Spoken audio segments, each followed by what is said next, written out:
Hello, my name is Pranaya Sharma and I am from Sammamish, Washington. In 2021, Washington State enacted the Climate Commitment Act. Given the substantial funds directed towards clean transportation under the CCA, what additional strategies is the Transportation Committee considering to ensure that these investments effectively enhance equitable and affordable transit options for low-income communities in Washington? Well, thanks for the question.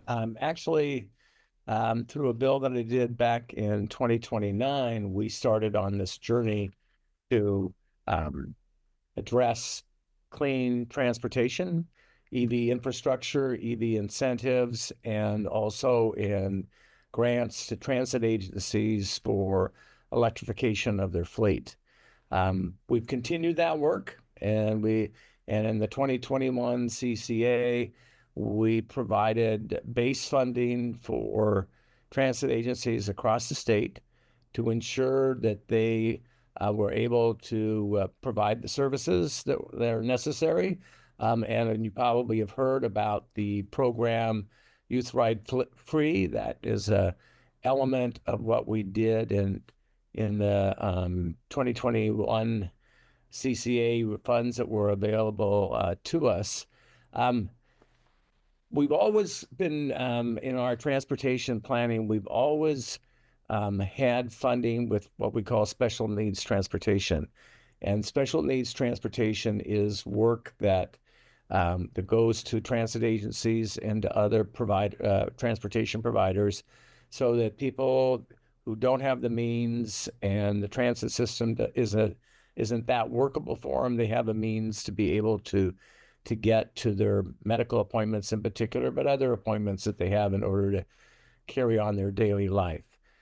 In addition, back in 2019, we also started a program, kind of like a ride share program and we targeted low-income communities to provide EV car sharing programs so that people would be able to access EV infrastructure and EV vehicles and make sure that people who couldn't afford an EV could be provided with the experience and the benefits of the revolution that we're having now with the building of EVs across the country.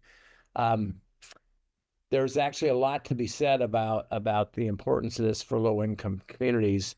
We look very carefully at our investments in CCA, and we work to exceed the 35% requirement in the CCA that the beneficiaries of the funding from the CCA goes to burdened communities.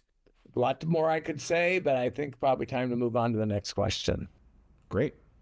Well, great question, and thank you for asking that.